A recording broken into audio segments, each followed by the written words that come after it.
I always say that this game isn't a rivalry. I feel like you're trying to maybe change my mind a little bit here, John.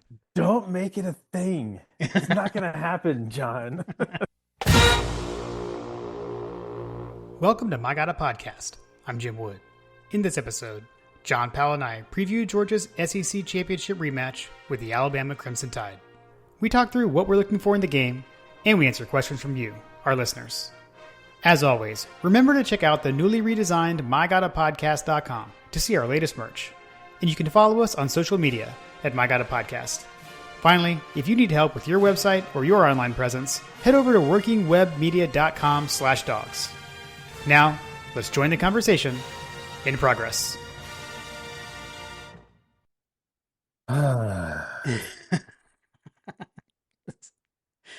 Is that the Ben Affleck exhale? This is the Ben Affleck meme that you're gonna see on the Twitters promoting this episode from me. So if you're listening to this after clicking on a link from the social medias, look for my response. It will be a Ben Affleck meme. The preview we didn't think we were gonna do round two with Bama. At this point, it's like this game is like inevitable, kind of thing. Like I don't know, it's wild. Yes, it is what it is. Let's get it over with. I think that it's one of those things where it's like we're damned if we do and we're damned if we don't. Um, I don't know. There's an argument that we can win. We win regardless because I still think that there's an opportunity for us to get a home playoff game even if we lose this. Um, if Yep. we win it, we get a bye. So I mean, as at the risk of triggering Josh within the first 5 seconds of this podcast or first 5 minutes of this podcast, like this game doesn't matter in any way, shape, or form except for Alabama. I think this game matters for. I mean, outside of the you win a championship, but as far as the playoff goes, I do think it matters for seeding. My take, dude, I think Alabama's. I think both these teams are in the playoff. I think you're right. I think Georgia, it's a bye versus hosting a home playoff game. For Alabama, I think it's just seeding. The new playoff rankings came out already today. Bama moved up to 9, so now they're at 9. I feel like that's maneuvering such that should Georgia win this game, they just drop them one spot to 10 and they're in as the 10 seed. That's my take.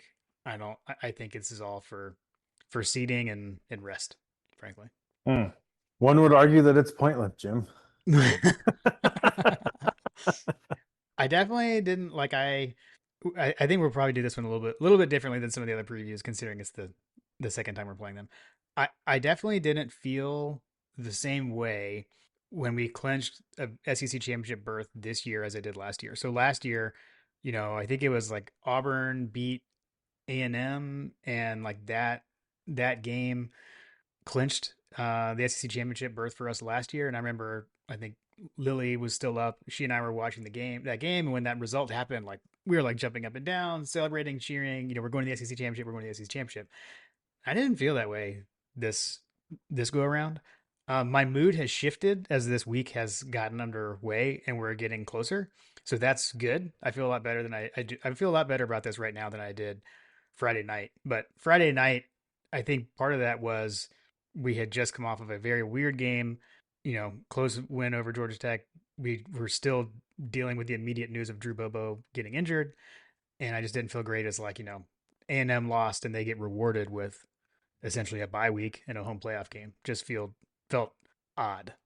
Um, so yeah, kind of weird. But I will say, like at this point now, like the the highlight videos that came out. Like I watched the highlight reel, and just the preview stuff has started coming out. Like you're seeing the stuff on social media, etc. And now I'll say the same thing as I will say the same thing I said last year: is you make it to this game, you really want to win it.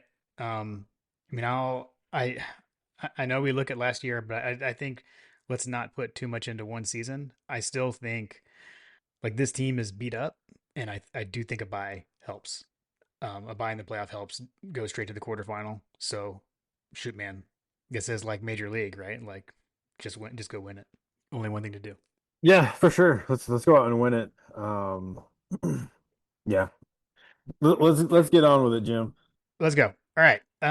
Just a reminder, everyone, you can always follow us on social media uh, at My Got a Podcast on Twitter, Instagram, YouTube, Facebook, TikTok, and always head over to homefield.mygotapodcast.com and you can use code HunkerDown for 15% off your first order. All right, the quick rundown for the matchup. Saturday, December 6th. This game is at 4 o'clock. Back in the Benz, so back to back weeks in the Benz for the Dogs.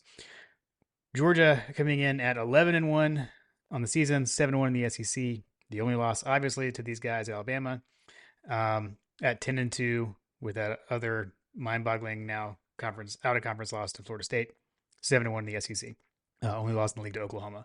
The Dogs are ranked number 3 in all the polls. Alabama is 10 in the coaches and AP poll, and then like we just said, they're number 9 in the CFP rankings. The game is on ABC, so if you're watching from home, this will be the big crew: Chris Fowler, Kirk Herbstreit, and then the dual sideline reporters of Holly Rowe and Laura Rutledge.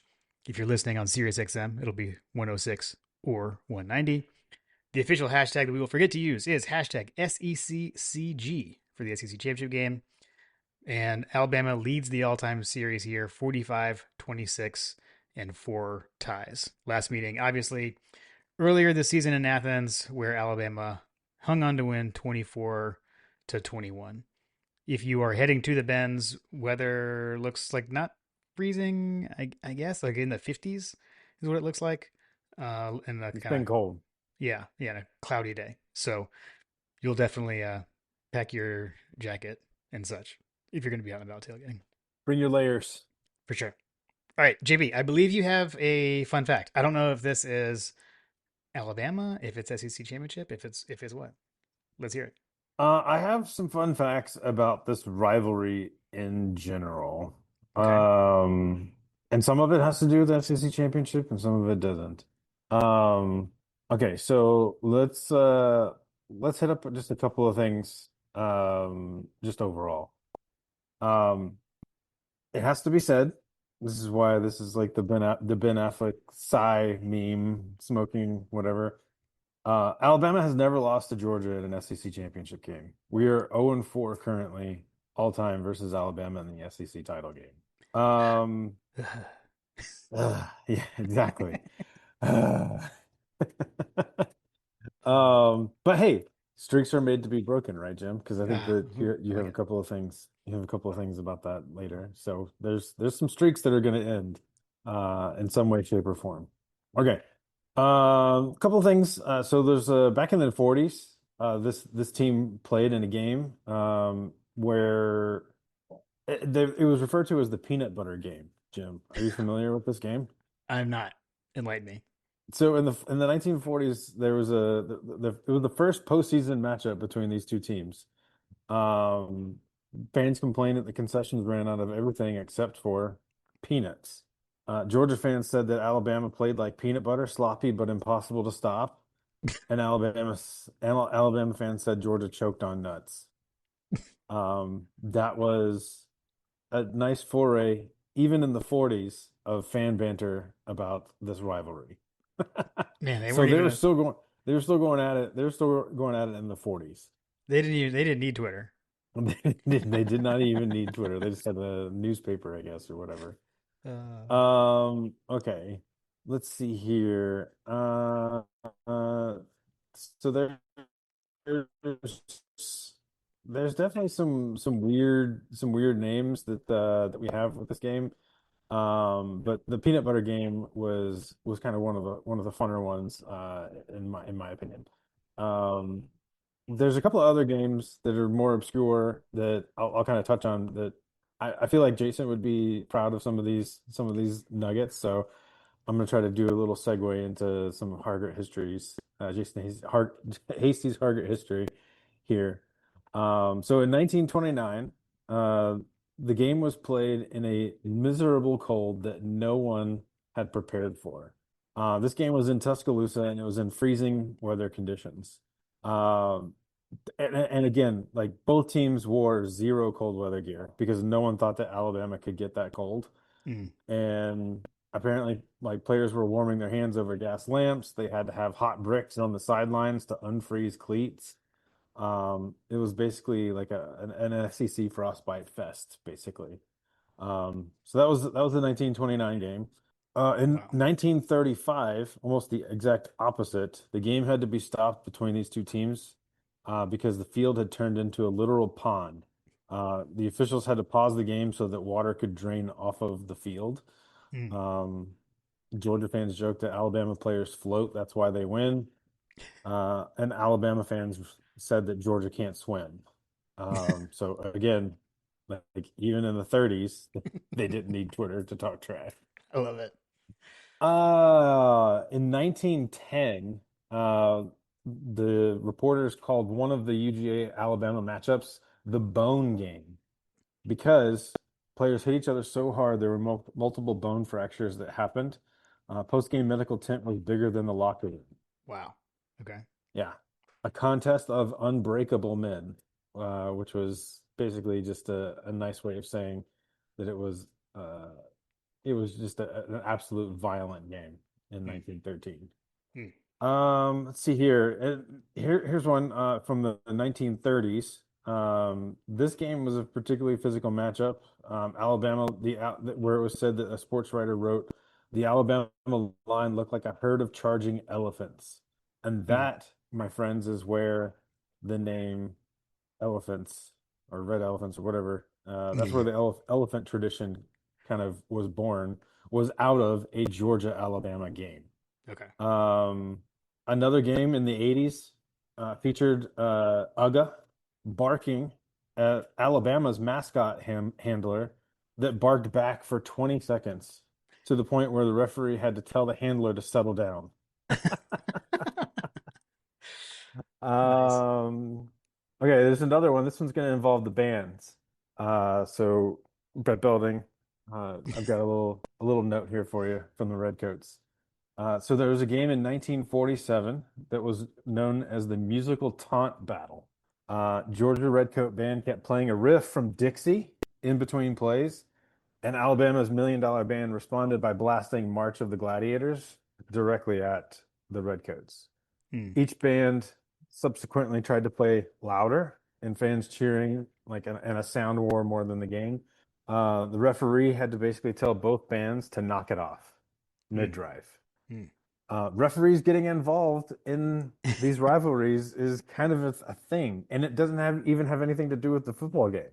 Like, what is going on? Like, Uh, the history of this rivalry goes back a long time with all of the banter happening off the field. Um, I've got another one here for you, Jim. okay. 1960s, 1962. The rivalry got so heated it affected the governor's schedule.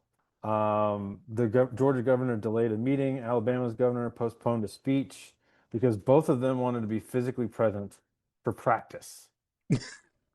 We're talking about practice. We're talking about practice. Exactly. Okay. 1950. In the 1950s, there was a game that included a halftime hot dog eating contest between students. Mm. There was a local vendor, and there was Georgia and Alabama both put forward a student, and the UGA student won with a total of 18 hot dogs eaten in 8 minutes. Mm. Wonder how Joey Chestnut feels about this. Sorry. Go ahead. Yeah, seriously, seriously. Which just sounds like an astronomical amount of hot dogs to eat, and even in the 1950s. Yeah, in 8 minutes for sure. Yeah, in 8 minutes. Yeah, I don't know. I'd eat three and I'd be done. Okay. In the 1940s, Alabama had their own version of a broke my chair, a metal steel chair kind of moment.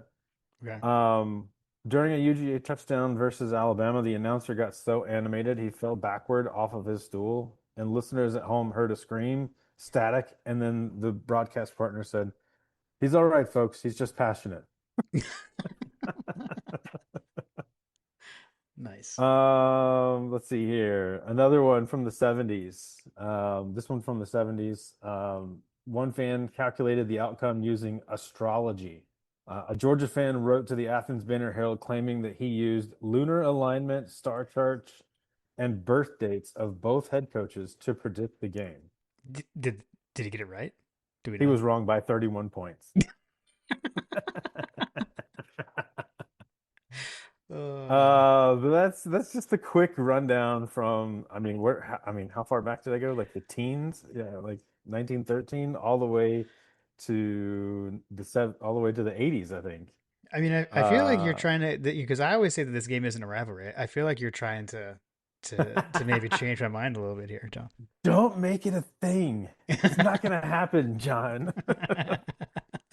I mean, it seems like that there's more involved to this rivalry than I think even I ever really realized. And so I feel like that, we're all kind of like over this current status of things, Yeah, yeah, a bit. but it's definitely been something that we have bantered with this fan base dating all the way back to the 1913. Yeah, that's cool. And That's cool. probably even further. That's just what I was able to come up in my very extensive research, Jim. Well, now we just need a name for the game, or something. You know, because I doubt at this point we'll start disagreeing on How about we the call overall it the one record. with the revenge? The one with the revenge. Okay. Okay. Cool. All right. Well, that was good. That was good. That was some good fun facts. And Yes. maybe this is heading towards becoming a rivalry. We shall see. Yeah. We're on our way. I don't know. The peanut butter game sounds pretty amazing. That yes, that was definitely the highlight for me. uh, cool. All All right. right. Well, let's see how Jason feels that, and we can roll into Hasty Target history. Yes, let's roll into it. All right. Let's do it.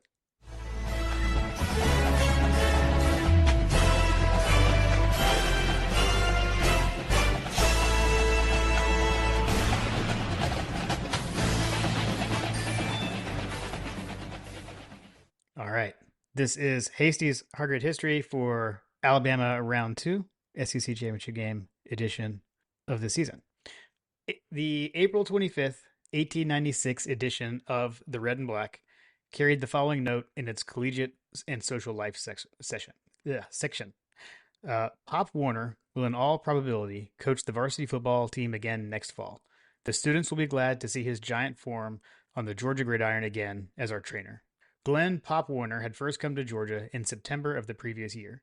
He'd been a star at guard at Cornell and had captained their 1894 team. After graduating Cornell with a law degree, Warner briefly worked as an attorney in Buffalo, New York. Warner was more interested in football than in the law, though. Warner was perhaps more interested in gambling and horse racing than anything, which often left him in need of funds. To bring in money, Warner accepted two coaching positions in 1895, one at Iowa Agricultural College, now Iowa State University, and the other at Georgia. He balanced the two by working with the Iowa Agricultural Cyclones during the summer and through the beginning of their season. Then he'd moved to Athens. While in Athens, he continued to send coaching advice to Iowa Agricultural College through the Telegraph. Perhaps this was Lane Kiffin's plan to coach at Ole Miss and LSU. Amazing zing. Uh, there is some debate about how many games Warner saw in Ames, with some sources saying he only saw the Cyclones play once. Warner, who Georgia paid $34 per week during the 1895 season, began implementing changes to the team's training regimen, including introducing a tackling dummy. Warner was not, despite what is often said, Georgia's first paid football coach. That was Robert Winston, whose story was covered in a Hasty's Harvard History last season. The 1895 season was promising despite a 3-4 record, so Warner was given $6 a week raise to return in 1896. Warner continued to coach Iowa Agricultural as well. The 1896 team had a promising core of players upon which Warner could build. The experienced Rufus Cal Nally returned, as did Hatton Lovejoy. Also in the team was talented 16-year-old freshman Richard Vondebald von Gammon, who punted, observers said, like a veteran. 1896 was Georgia's second year. Amazing name. Yeah, seriously. 1896 was Georgia's second year in the Southern Intercollegiate Athletic Association, a sprawling and loosely organized conference of teams around the South. In 1895, the SIAA had only 5 schools, but had expanded to 16 schools for the 1896 season. Georgia began the 1896 season on October 24th with a 26-0 win over Wofford College in Spartanburg. The next game was a 24-16 victory over North Carolina, which fielded strong teams during this era, and which was one of Georgia's early rivals. The next game was against Sewanee on Hurdy Field, which was one of the most dominant programs in the country during the 1890s. Georgia defeated Sewanee with the same score they dispatched Wofford, 26-0. Georgia played its fourth and final game of the season against arch rival Auburn on Thanksgiving Day at Brisbane Park in southwest Atlanta. Georgia defeated Auburn 12-6. The sweep of its four-game schedule gave Georgia its first ever conference championship, though it was shared with LSU. Warner moved on from Georgia after the 1896 season. He would coach until 1938 and would leave a legacy of innovation. He developed the single wing formation, the double wing formation, the 3-point stance, the tackling dummy, and the screen pass, to mention a few. Mike Bobo loves that nugget. Screen pass invented at Georgia. His most notable coaching stop was at the Carlisle Indian School, where he coached Jim Thorpe. In 1911, Warner and Thorpe beat Harvard 18-15 in what remains one of the greatest upsets in college football history. The next year, Warner and Thorpe upset a powerful Army team 27-6, and in the process injured Army's star linebacker Dwight D. Eisenhower so badly that he almost washed out at West Point. The 1896 season was the high point for Georgia's football fortunes in the 1890s. Vaughn Gammon would lose his life the next season at Brisbane Park, and afterwards the program would stagnate until the arrival of Alex Cunningham and Bob McWhorter in 1910. We wouldn't have another undefeated season until Wally Butts and Charlie Trippi led us to an 11-0 record 50 years later in 1946. Warner died in Palo Alto, California in 1954 at the age of 83.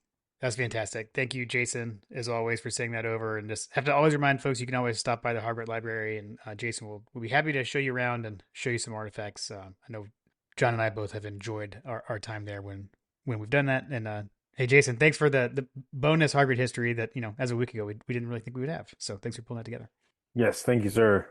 It also is wild to me, like how much, you know, through these games and like the names that you hear that everyone knows, like Pop Warner, or we've had Heisman stuff on these, before. It's crazy. So the names that came through the South back in the day. Yeah. All right. The football runs deep and wide in the South. Yes, absolutely. Let's see news, and let's go hit the news and notes.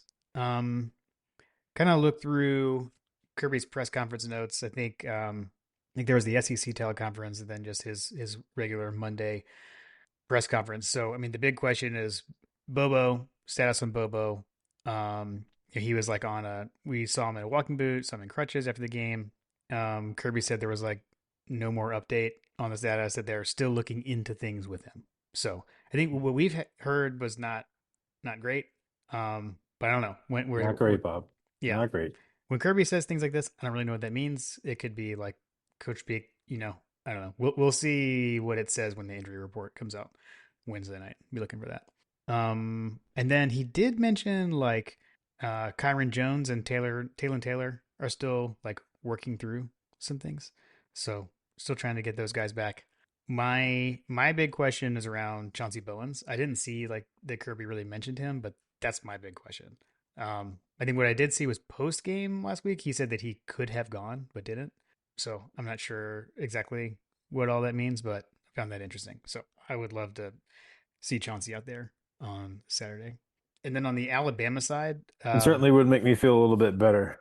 yeah, seriously.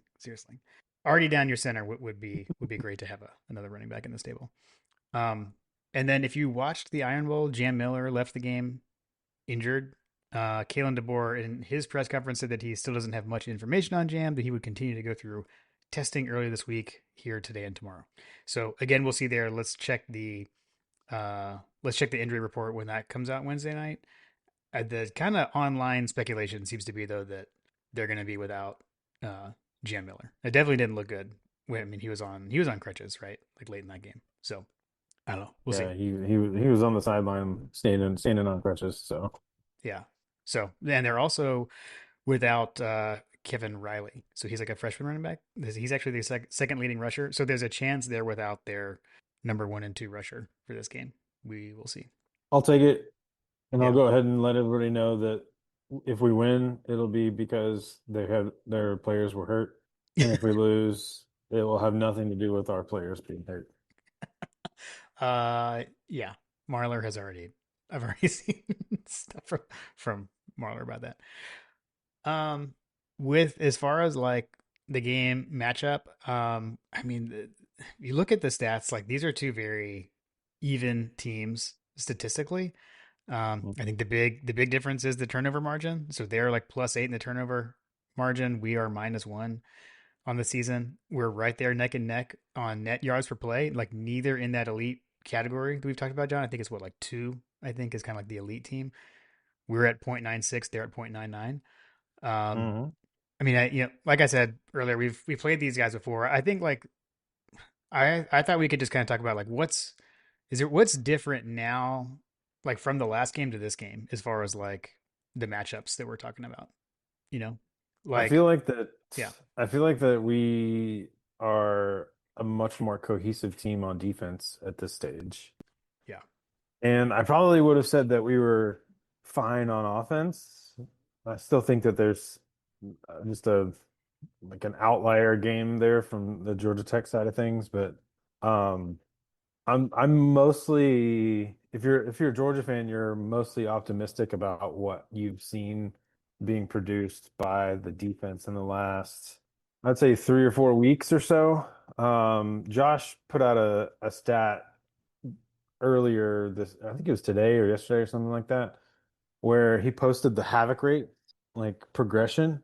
mm, And you can see the havoc rates that we are producing are actually on par with some of the more elite defenses that Kirby Smart has had, even though like it may not necessarily feel that way. Because someone asked about like what was the havoc rates for from the past, and so he posted the havoc rates going all the way back to, I think 2016 or something like that.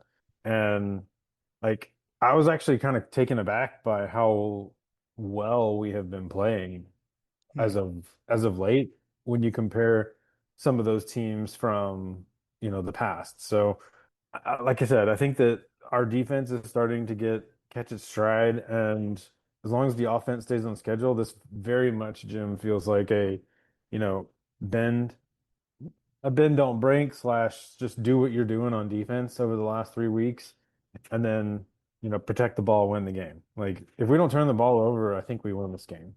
And I think it's yeah, ultimately going to come. It has very much a vibe of 2012, not so much in that it's two heavyweights just slugging it out like that game was.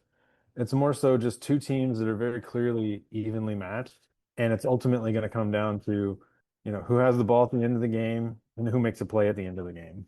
yeah. That sounds right. Like a one possession game kind of thing.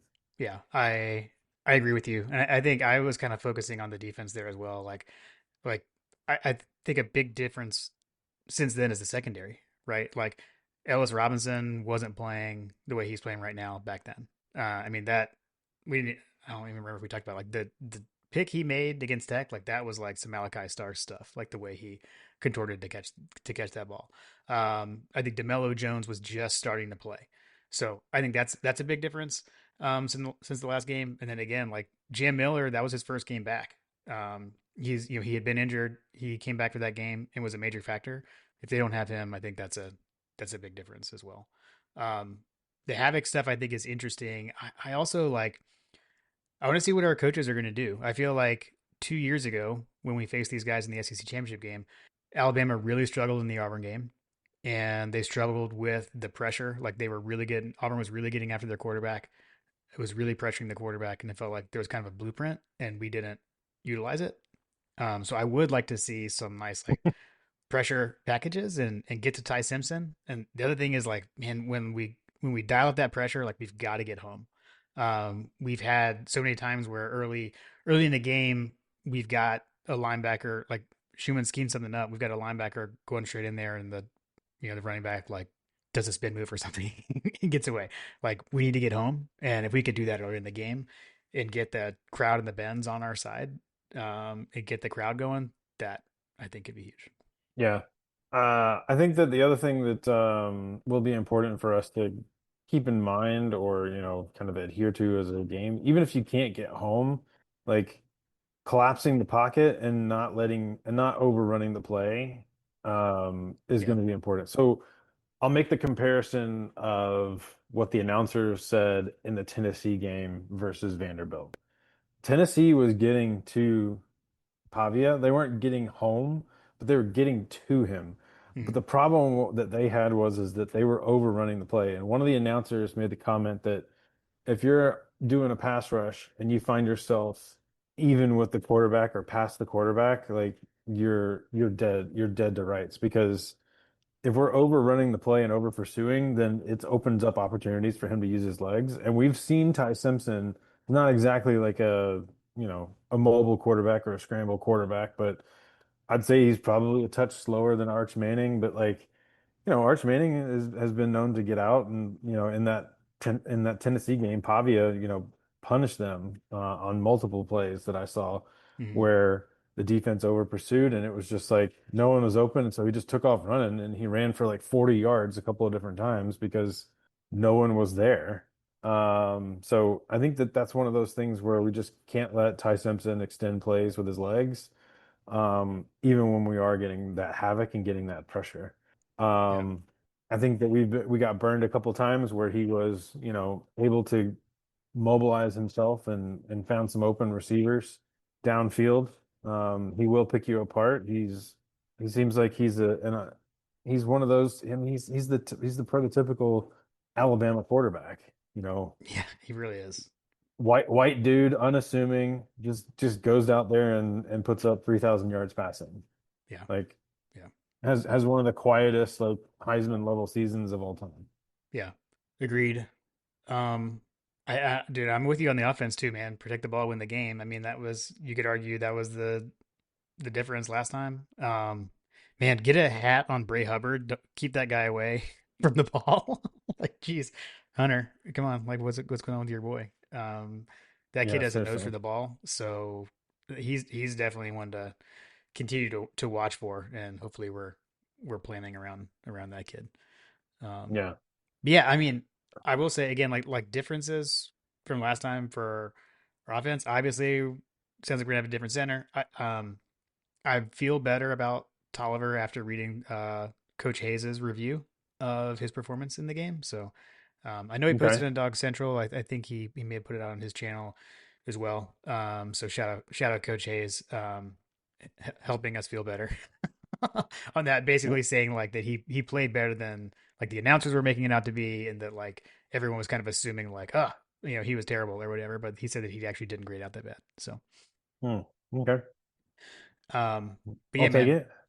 And then just like I think the running game is much improved since we played Bama first That's time. probably fair. Yeah, and then although granted we'll see how that goes with Ricken Chelsea's and kind of New. taken over the season.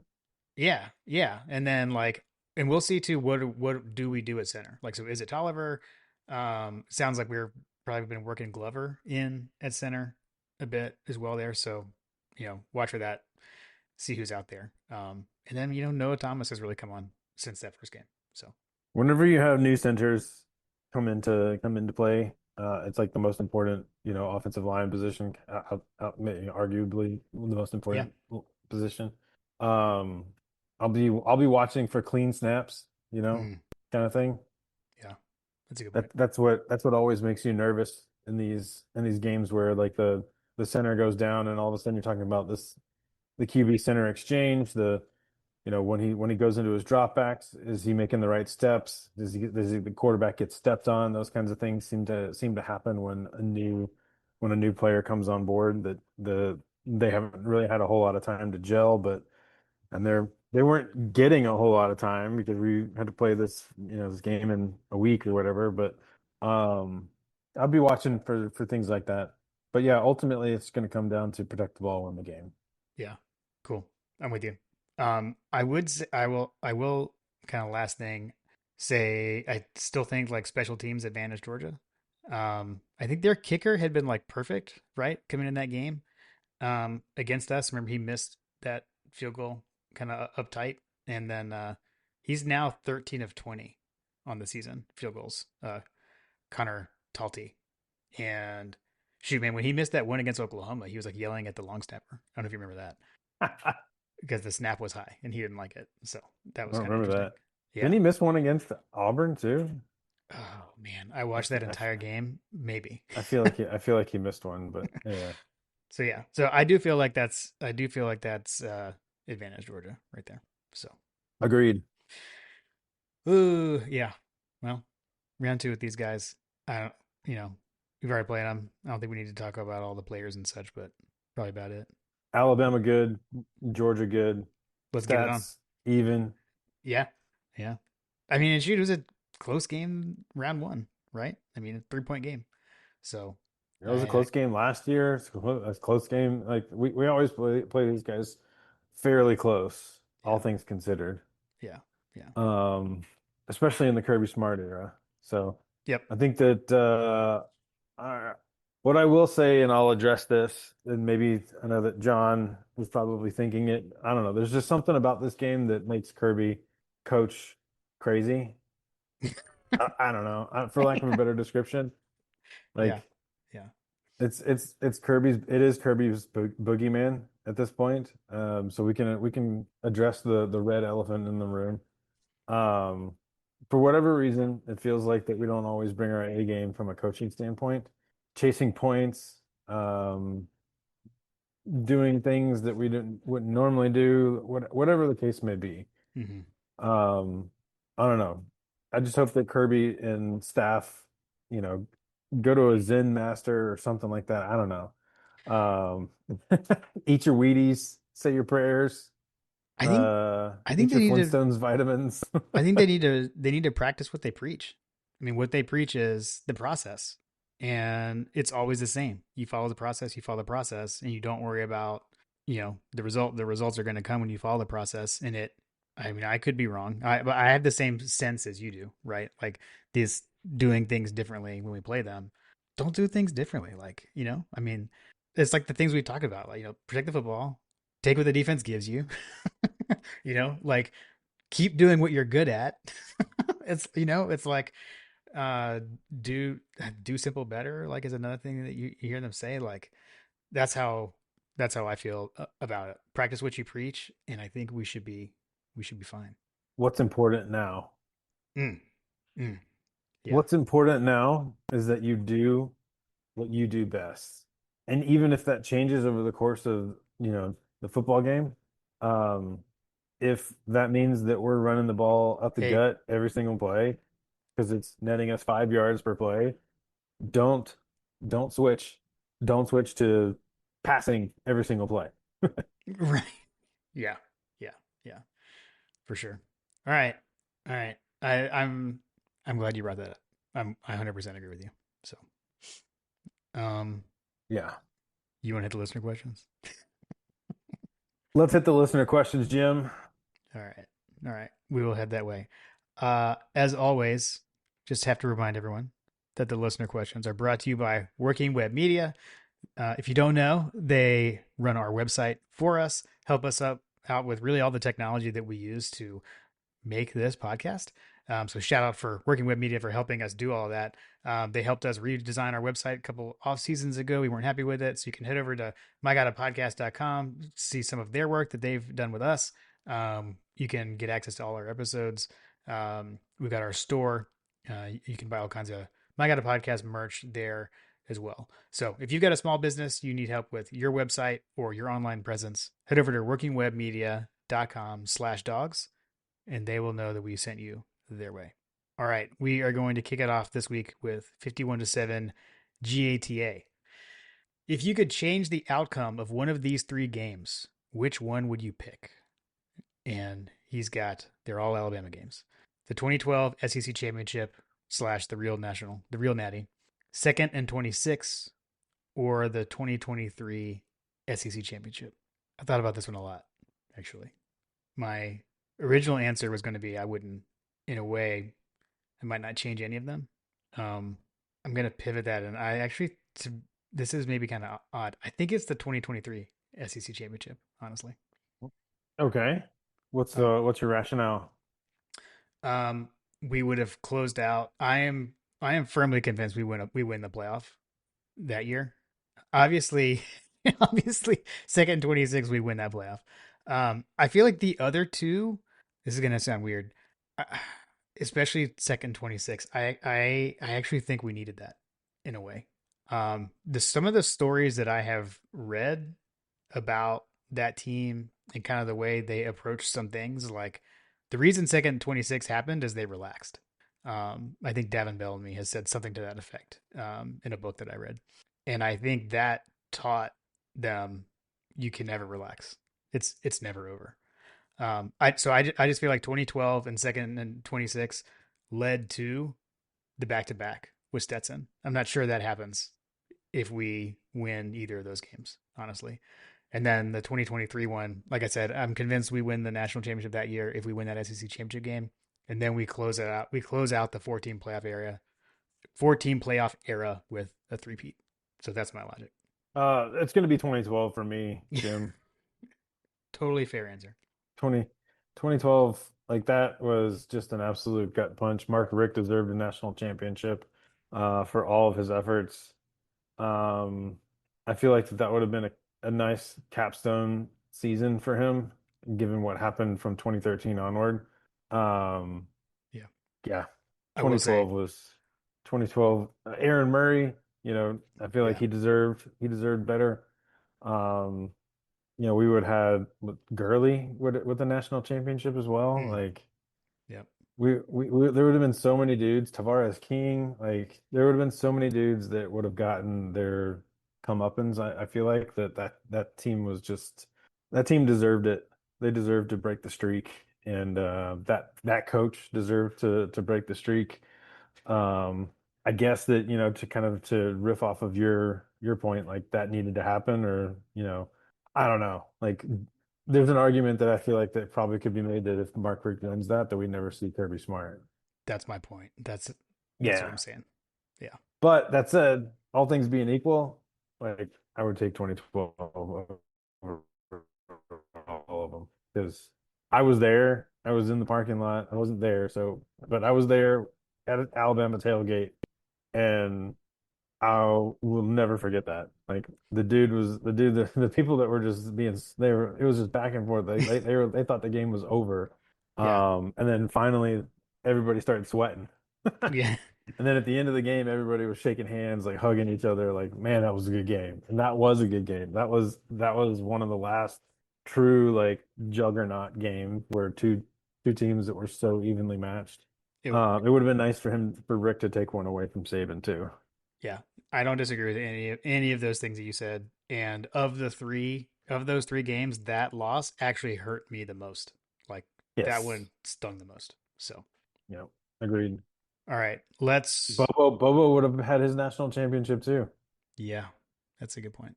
That's a good point. That whole narrative dies in 2012. Yeah. Yeah. Yeah. Anyway, All right, let's go to John Michael D. I think that was a tough opener, Jim. it was. It was. All right, so John Michael D says that Jim somewhere is saying, remember the last time we got a revenge game against Bama and won a natty? So cool. Um, that was awesome. That was Um, awesome. and then he said his little stitious angle requires me to request that whoever can acquire the combo of champions for the game, Nutter Brothers and Buffalo Trace, do so. Um, I that could definitely be arranged. I'll say this. That was a thing that my dad and I did in Indianapolis. I know we both have Buffalo Trace, so all we got to get is the Nutter Butters. Um, that I feel like that should be easy to acquire, Jim. yes, that could be arranged. We'll do.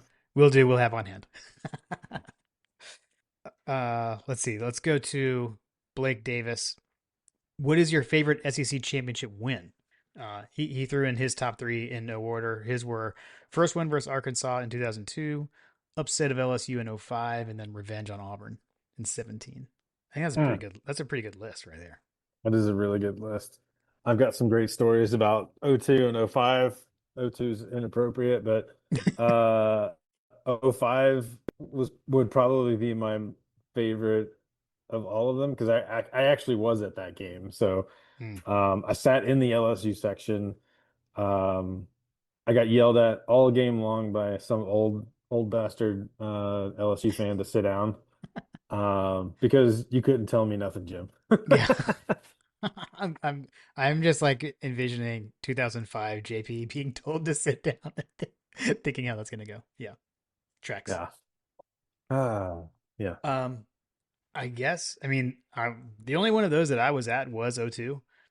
That one was amazing.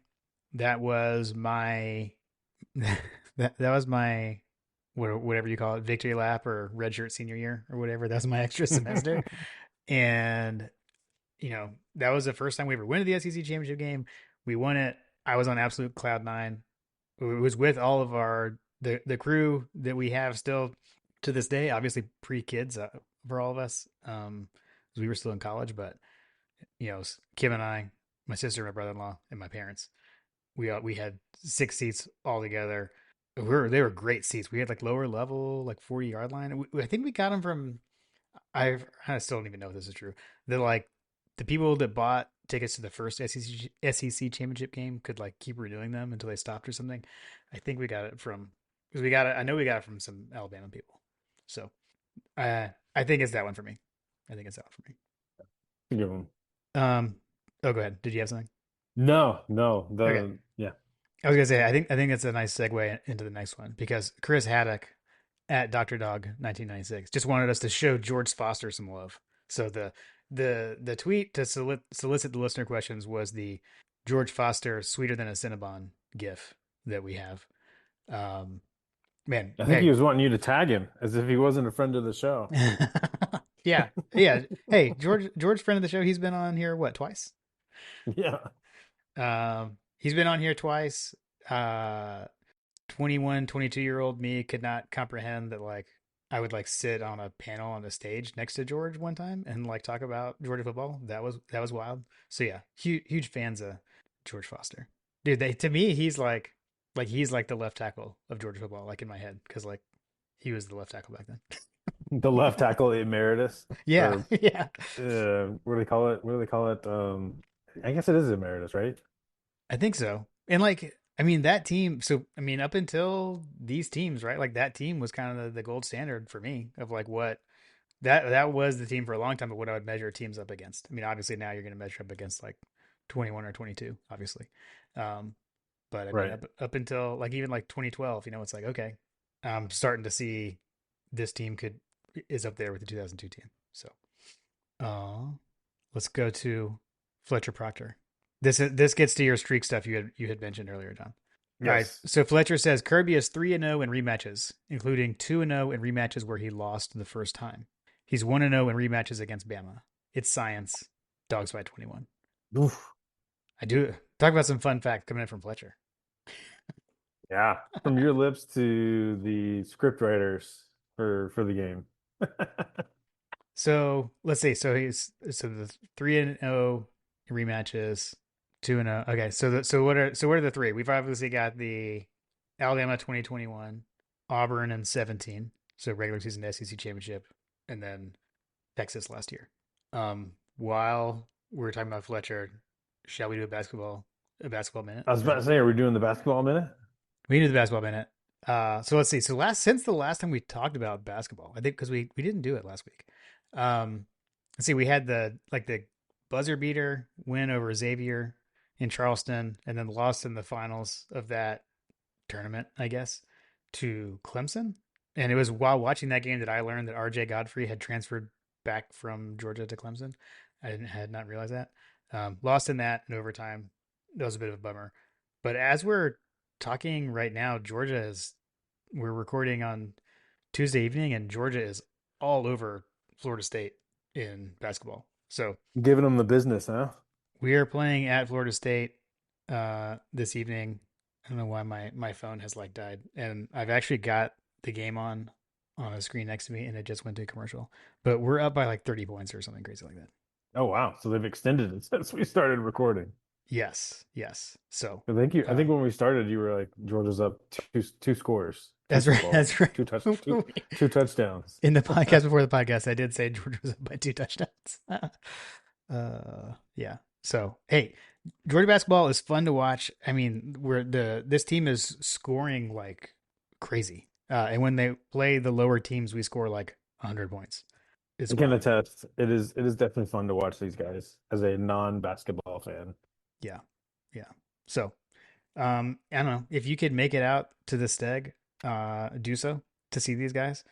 It's a lot of fun. Got a lot of youth and energy out there. Um, keep going through this. They can keep winning this non-conference. Set up nicely as we get into conference play coming in here in January. They're bringing the fire, passion, and energy, Jim. Dude, they are 100%, absolutely. All right, let's go to Herman Wood.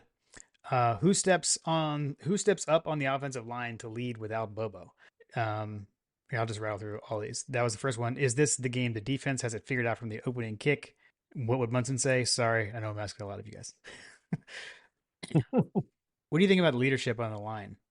Because I am kind of wondering, like, does it need to come from someone? Is it going to not be the center this week? You know? I mean, it's going to have to be someone like Freeling. Yeah, Um, yeah.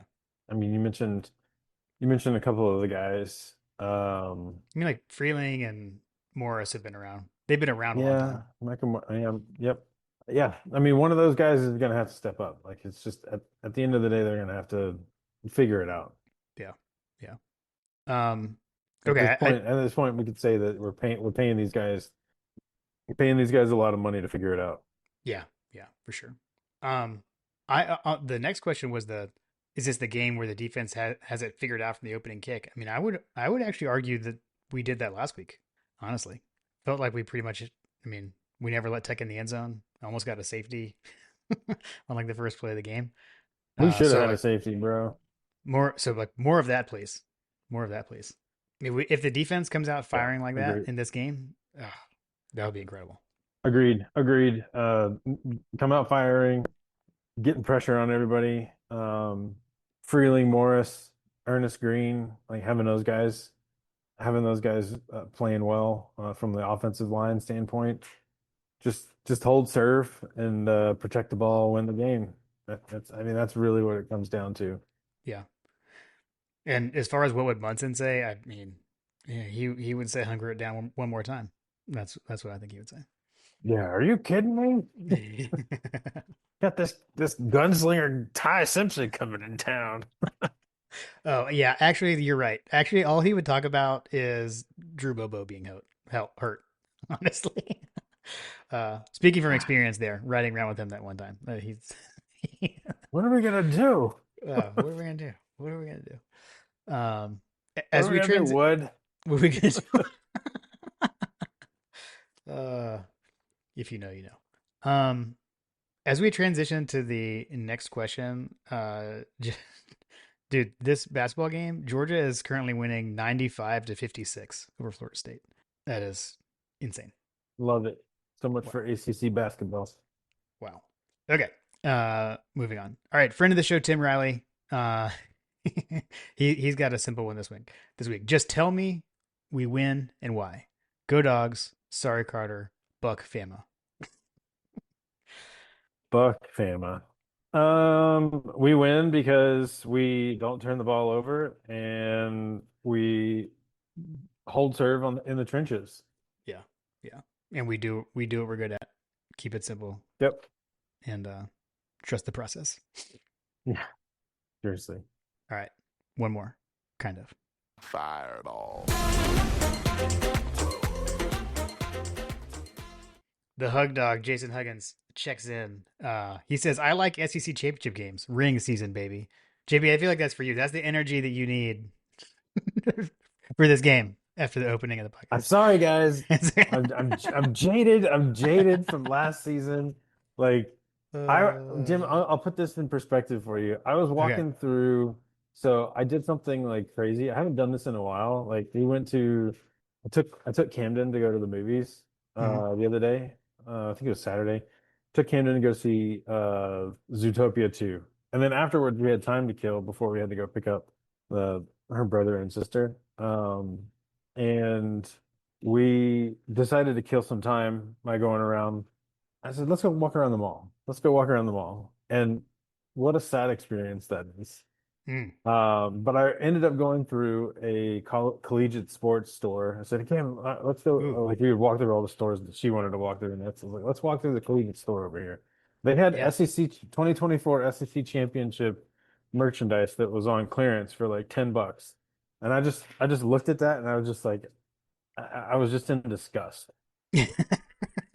because it mattered so little that it's on clearance for $10. Mm, mm. What are we doing? What are we doing here? Yeah. Yeah. I Also, side note, kids these days have no idea like what Christmas was like with an amazing mall oh yeah. experience. Like, bro, Did it's you so say sad. did you say what mall you were at? And I missed it. Well, we went to Cumberland because it's like right by where we live. Okay, okay. Yeah. I mean Mm, I used to not work Cumberland, not Cumberland. Town Center, town center. Okay.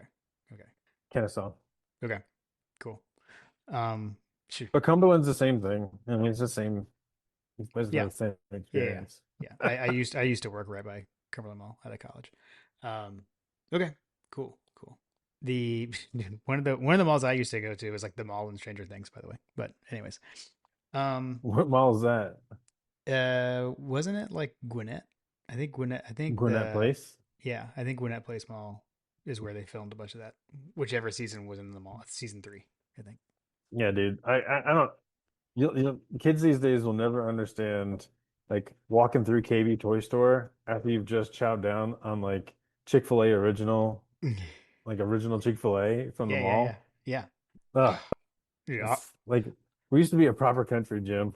I mean, off the rails. Used to have like your parents just like drop you off the mall and you go hang out. This is amazing. Yes, yes. You'd go through you'd go through what was the inappropriate store that had like all the like adult jokes? Spencer's. Spencer's, that's what it was. Yeah. Oh man, that store Good, still exists, by the way. good times. Good Uh, times. okay, And then you're Jason. like, this Oh, go new ahead. this new store popped up, and you're like, what is American Eagle? Yeah. Seriously. All right, Anyway, Jason. We're gonna answer your question. He said, "What is more annoying, Bama's superiority complex or today's coaching carousel?" coaching carousel, 100%. Yeah, I agree. I still I Is this where we talk about the nonsense that's happened over the last 2 weeks? yeah, we could do that. Um, I think the calendar. I'll say again. I think the calendar needs to change. I think all this off-season stuff needs to happen in the off-season, and I think. I mean, I don't blame the schools with the way the calendar is set up right now. You're trying to get a coach in place before signing day, so I get that. But the season is still going on, and then that makes all kinds of problems for guys wanting to go into the portal when the portal isn't open yet, but they're declaring for the portal and all that kind of stuff. So it's like that's where I do feel like high school signing day go back to February when the season is over, um, and then do the portal after that. Like those two things need to be in like in succession, like not all at the same time. So I don't know, get off my lawn, I guess, but that's how I feel. Yeah, get off my lawn about all of it. Kids leaving, coaches leaving, like everybody's a mercenary at this point. Yeah, I mean, so we're already gonna have Ole Miss in the playoff without their coach because he left. You've got the Tulane head coach is going to Florida. If Tulane wins the American Conference Championship game over North Texas, they're going to the playoff. Um, I don't know if he's gonna still coach the playoff or not. I'm pretty sure isn't James Madison's coach being mentioned to go somewhere as well. They could also get in the crazy scenario. Like if Duke wins the ACC championship, the ACC could get left out completely, and we could have the North Texas Tulane winner in the playoff plus James Madison in the playoff. I mean, we could have like 3 teams in the playoff with lame duck head coaches. It would which just is great. just It's which is crazy. just crazy. Like And that should not be the case. all it is a sign, Jim, that the playoff is too big. We have too many teams in the playoff. Take that, Go Joe. back. Let's go back to let's go backwards. Let's shrink the playoff, shrink the Uh, conferences. yeah, yeah. Okay, I'm with you there. I mean, Yeah, that it's just the reality of where we're at in 2025. For just how insane everything is. I mean, you've got Penn State that was the earliest like they threw their hat in the ring the earliest I think anyone, fired a coach that had been a fairly consistent 10-game winner. Um, and he almost immediately goes and gets a job like right down the road at Virginia Tech and has made waves instantly at Virginia Tech by effectively taking, I think I've seen like 3 or 4 guys flip from Penn State to Virginia Tech. Like, Mm, mm, like congratulations, you fired your coach and you just completely tanked your recruiting class. yeah, yeah. I I think Franklin was a great hire for Virginia Tech, by the way. So my 2 cents. I mean, it's a good hire, but I don't think he's going to get them where they want to go. But I think it's going to be like a situation like Lane Kiffin. Like he got hired at a school with a very passionate fan base. He's got a winning pedigree. He can recruit, and, and he hasn't won diddly squat ever. Yeah, yeah. So like it's tailor made for a situation. It's like I guess are they in the ACC or the Big Ten? I can't even remember at this point. ACC. Um, they're the ACC version of Ole Miss. Yeah, I mean He if can he, he could but if probably retire there if he wanted to. yeah, I mean if he goes there though, if he does at Virginia Tech what Lane Kiffin did at Ole Miss and then stays, like they'll build a statue, you know. Yeah. So Mm-hmm. They'll be um, like Frank Beamer who? yeah. Okay, his Jason also said if you were negotiating your contract to be a head coach in the SEC, what perks would you insist upon? He Hmm. added his. He said, by the way, I'd negotiate more than a few golf club memberships, personal vehicles plus a driver, an unlimited merch budget, a skybox for my friends, and a promise to never have to endorse products I didn't believe in. Oh, and a Hmm. kick-ass tailgate spot. Sorry, Carter. Um, yeah, those are all I mean, phenomenal. all of that sounds pretty amazing to me. It does. Um, I mean, I would. Well, I guess it's just perks. I was gonna say I've got to have the monsters buyout because all coaches have that. I'm not sure that that counts as a perk though. Yeah, I think it's like wasn't it like Spurrier took the South Carolina job because it came with a membership to Augusta National or something like that? I've definitely heard that said. I don't know if that's true, but I have heard that too. Yeah. Yeah. Hmm. Like something along those lines would be something that I would be looking for sure. Uh I definitely think the cars and driver, I would also extend that to private jet, personal helicopter. I mean, Kirby's got his Kirby copter. Yeah. Um, What does unlimited merch like? Clarifying question for Jason. We're gonna answer it. When like non Nike, well, when non he's Nike saying apparel. unlimited merch budget, is that like for yourself or is that like to bring in the cool merch? Because I also want to have I want to have a hand in the school's merch. Like I want to have a say on like this The stuff. the perk of the job is that you get to create your own merch. I mean, I don't know that I need to like create it, but I do. I would like to be involved in the approval process.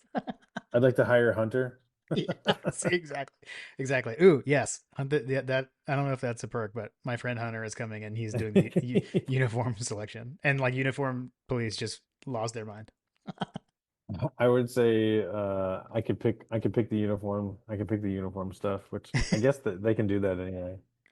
Um, uh, yeah, I'm I gonna ask you a all different question. Okay.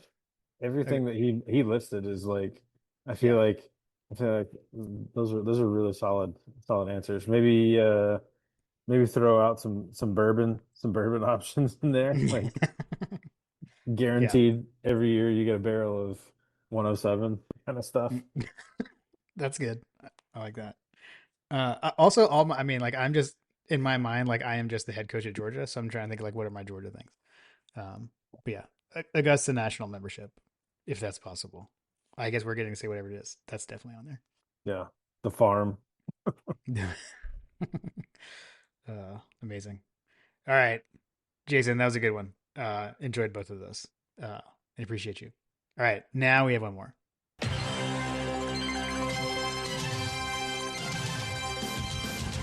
Oh my God! My God, a freshman. Trying to put glasses on it. 1980 rule, brother.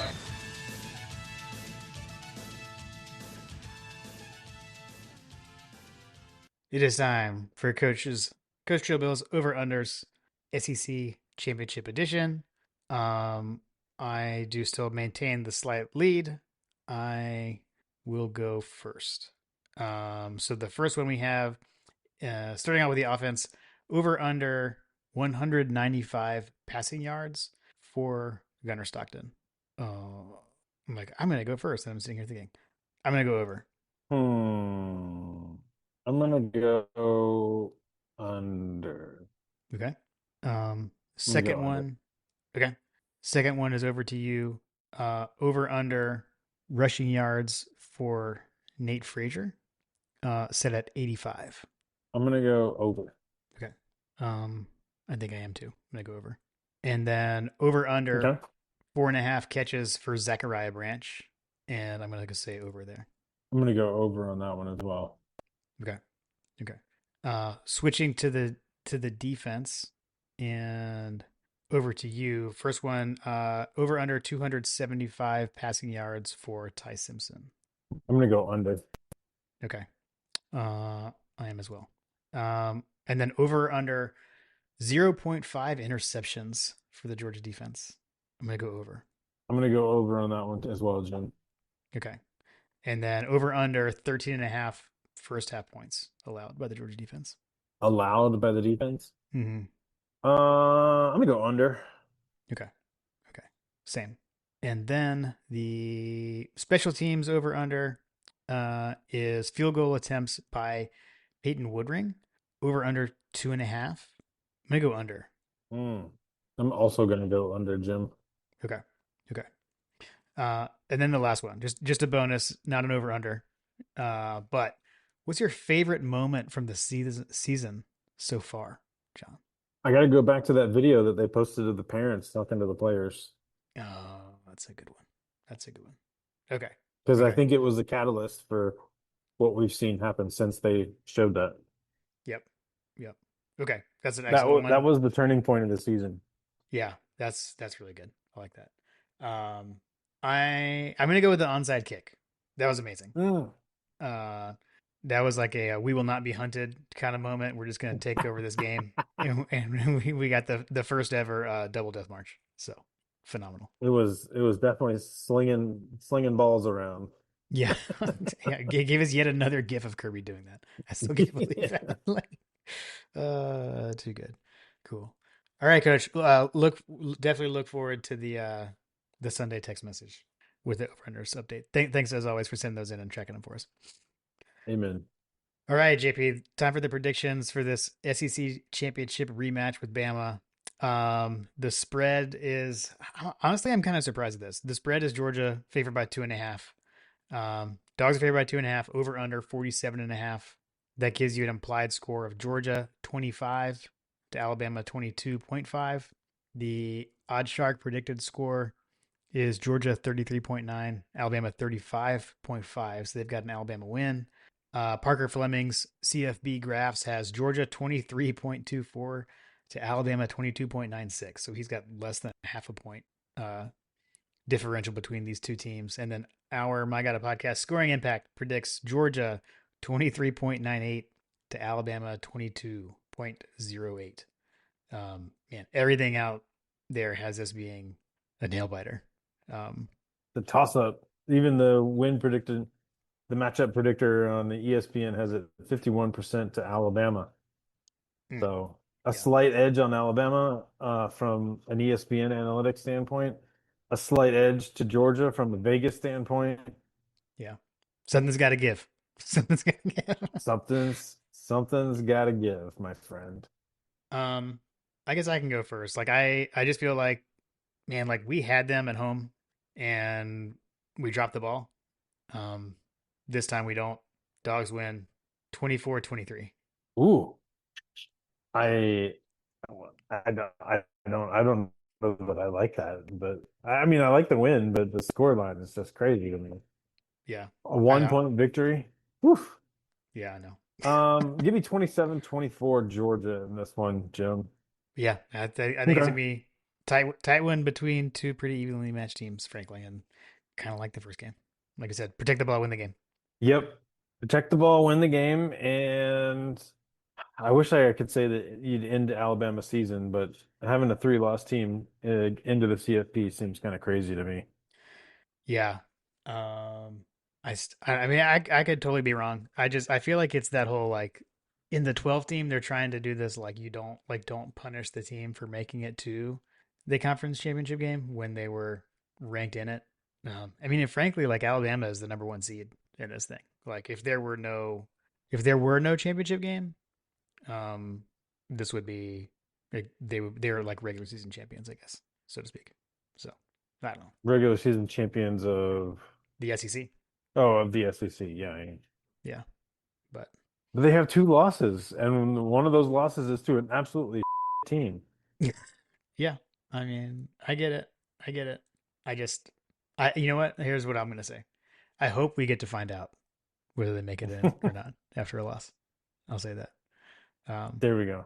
yeah, dude, I don't know. It is still wild. Like, we can do coaches picks, but dude, 5 SEC championships in a row for us and 8 of 9 is also just wild, wild. Win the whole thing. Yep. Yep. Okay, so let's do this because I think like we can kind of see what our the pick'em games what that would like do for the playoff as well. So first one is the Big 12 championship game. These are all Saturday, by the way. So the Big 12 championship game on Saturday, 12 o'clock on ABC. You've got number 11 BYU faces number 4 Texas Tech. Texas Tech 12.5 point favorite. I'm gonna take Texas Tech. That is that 11 a.m. local time? I believe so. Yeah. Wow. An 11 a.m. local time conference championship game. It's absolutely brutal. Um, I like BYU in this game, Jim. Okay. Okay. Give me an invigorated Sataki. The coach's name is Sataki, right? I believe so. Yes. So I mean, BYU is one of those teams that just went through this whole like our coach is getting poached by Penn State, and like Hmm. the entire Mormon church basically like moved heaven and earth and got him to stay. Yeah. Yeah. I did see that. Also, I will say this too.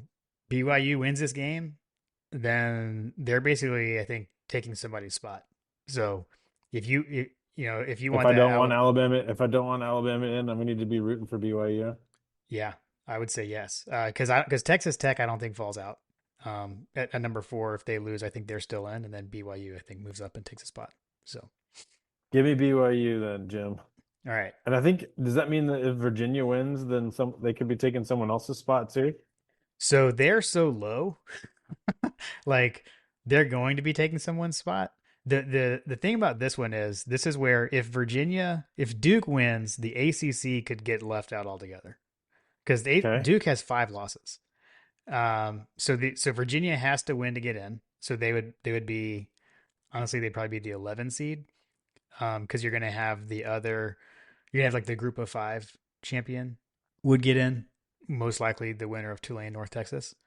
But if Duke wins this game, then that's where you need like the 4th and 5th highest ranked conference champions could be the champion from the American and the champion from the Sun Belt. So if you want Hmm. some major chaos and to see the ACC get completely left out of the playoff, you want Duke to win because Duke is not even ranked, and like I said, they've got 5 losses. I don't see them jumping up over all those other teams. Amazing. Amazing. The Trust Fund Championship. Let's see here. Did you go last time? Did you go first on the last one? I did. You did. All right, so I'll go first. Give me Duke. Screw it. Okay, that's kind of how I Give, feel. give me chaos. That's where I'm going. Um, and then Absolutely wild. Absolutely wild. Like all the Miami, all the Clemson, all of the yeah, because Florida that's State. Like, yeah, and I'm gonna pull up the playoff rankings really quick. Miami right now is sitting at 12. So again, like if you're gonna have two, I think we're looking at like 2 teams probably getting in because of being the 4th highest ranked and 5th highest ranked conference champions. That means you have to be ranked number like no lower than 10 to get in as an at large. So that also keeps Miami out of the playoff Jim, the if you're year gonna do is that kind of thing. 2001. Miami's just won its national Hmm. most recent national championship, and you tell them in 2025 that Duke and Virginia are playing for the ACC championship, Yeah, and they're ranked the higher, and like, 2000 mind cannot comprehend. yeah, for sure, for sure, completely. That is absolutely wild. Um, and then the last one, 8 p.m. on Fox, so same time as the ACC championship game. Number 2 Indiana against number 1 Ohio State. This one is in Indianapolis, where we played the Natty against Alabama. Ohio Hmm. State is favored by 4.5. And I'm gonna take Ohio State. I think the Indiana. I'm going to take Ohio State as well. I Yeah. think Signetti gets exposed in this one. Could potentially be a Heisman situation, right? Yeah. Yeah. Yeah. I mean, I think both Sayan and Mendoza are definitely like up there. So Yep. could be for sure. So not on the list, but let me tell you the other situation, John. The other thing that if for your rooting interests when I know you're a fan of the chaos. The other thing that you want is for James Madison to defeat Troy in the Sun Belt Conference Championship game, because that would get them ranked highly. So if Duke wins and Who to defeat from? James Madison, JMU, because if Duke beats Virginia, Got it. then you can end up with James Madison in the playoff as a 12 seed, as the Sun Belt Conference champion. Amazing. Yeah, that'd be wild. Chaos. Give me chaos, Jim. Yeah. Give me chaos and Texas and Alabama staying home. Yeah, that sounds delicious.